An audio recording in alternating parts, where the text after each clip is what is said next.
So according to reports, we have some good news for millions and millions of Social Security beneficiaries. And in today's video, we're going to talk about what that news is, because what has happened over the past 24 hours is actually very important for millions of people. Because right now, they're trying to ensure that your benefits do not get reduced and the services that you are provided don't get worse. Today I'm going to break down what is going on and why the reports are indicating that this is good news and not bad news. So make sure you stick around and watch this entire video and I'll explain exactly what is going on. But first, all I ask is one thing. It takes 2 seconds. Go ahead, hit that like button if you enjoy these daily updates. And now let's begin.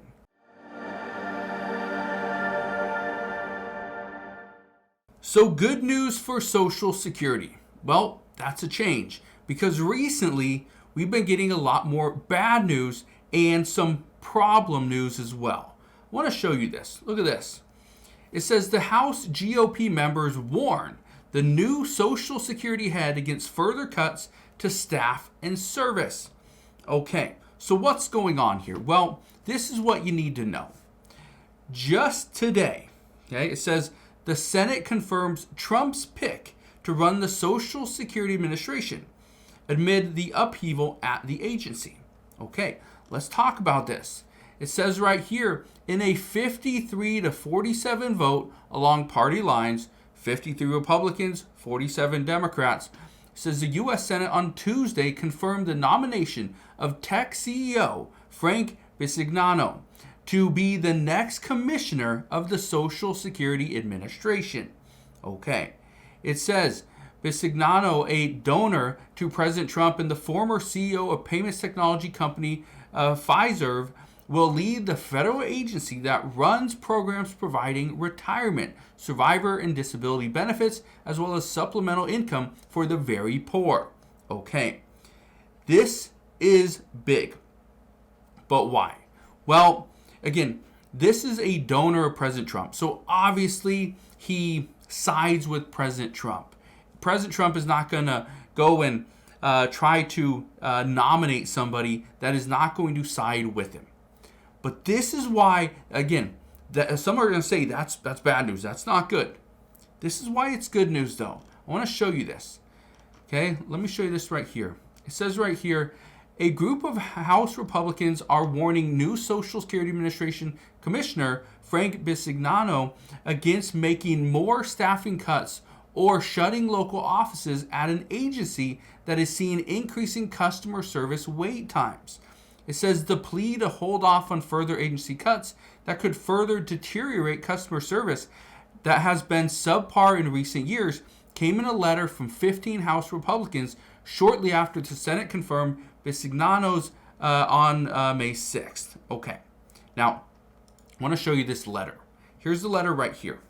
Okay, it says Meliotakis leads pushback on Social Security staffing and service cuts. It says right here, the members took proactive action by writing to Commissioner Bisignano to express their concerns over recent staffing cuts and proposals that can further deteriorate customer service that has been subpar in recent years. While the Social Security Administration has publicly stated that it does not plan to permanently close field offices, its draft service delivery plan includes field office consolidation. Additionally, 47 locations are currently listed on the Department of Government Efficiency website as potential closure candidates.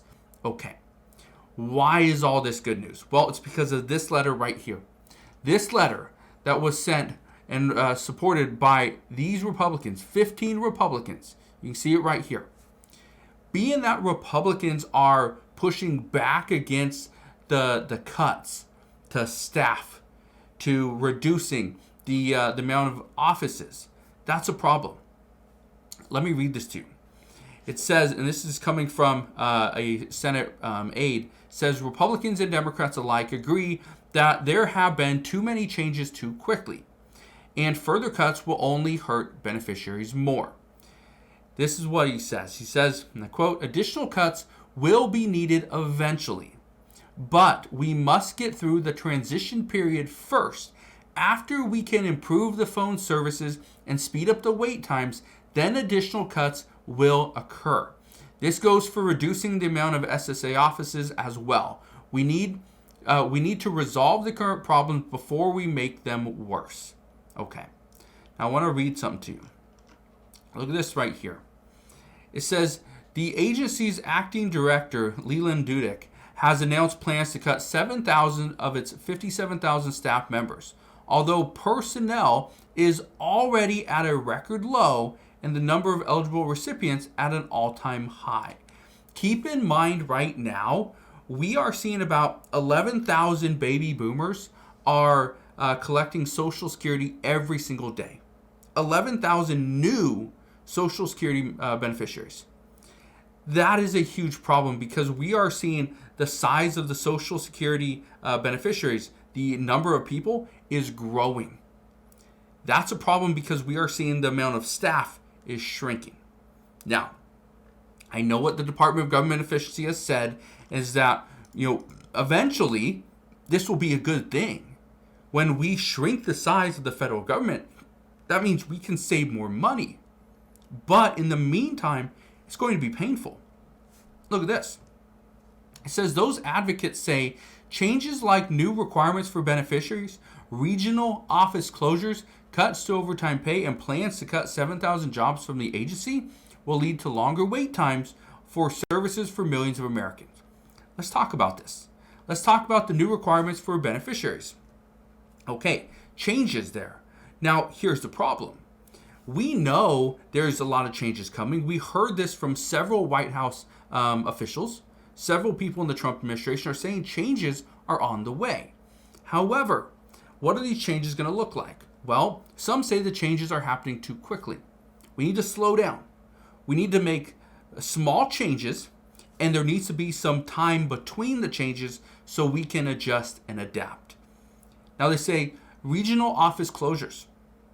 This is something we've heard before. It's going to happen.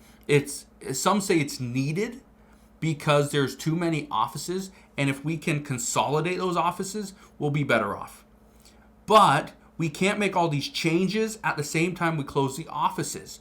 What we are hearing is that, according to reports, what's going to happen is the changes will be made first, and then, so for instance, let's say you need to go and prove that you are not an illegal immigrant, and you have to go into a field office. Well, it hurts if the offices are already closed down. So essentially what they're saying is the offices will close, they're going to consolidate, but we're going to make the changes first. Okay. Cuts to overtime pay. What we've been hearing from many different reports. I even have a friend that his wife works for the Social Security Administration, and she was saying the same thing, is they can't, there's days where she works through her lunch break. That she doesn't actually have a lunch break because she's so busy. But at the same time, she does get overtime. She works her hours, that's it, has to clock out, she's done, because there's no overtime pay. Okay, that makes it difficult, especially when we have a backlog of all these other cases that they need to get through.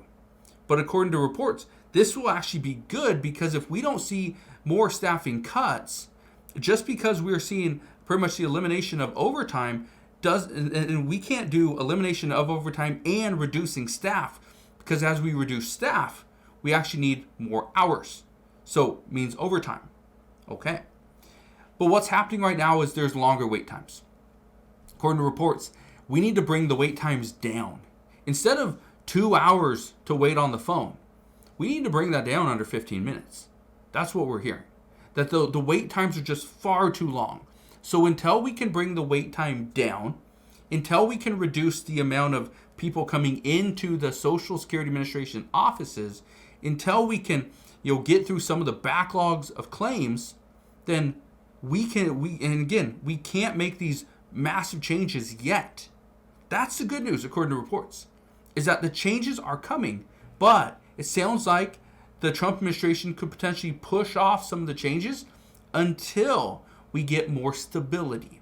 So if you are currently receiving benefits and you are concerned that they may stop, well, this is good news. If you are considering applying for your Social Security benefits and you're concerned that how am I supposed to apply when there's a wait time, when I can't get into an office, when I can't make a phone call? Well, guess what? According to reports, things aren't going to get so much better, but they're not going to get worse. That's at least what we're hearing. So take it as you wish, but according to reports, this is the good news for Social Security beneficiaries, that as of right now, things are stabilizing. We're still going to see changes in the future, but they're going to be smaller changes, and there's going to be more time between. So let me know your thoughts. Do you think this is good news, or do you think we're just being told this so that everybody doesn't freak out regarding Social Security? Let me know down in the comment section below. But again, that's what we know as of today. So again, thank you guys for watching. Consider subscribing, and I'll see you guys on the next one.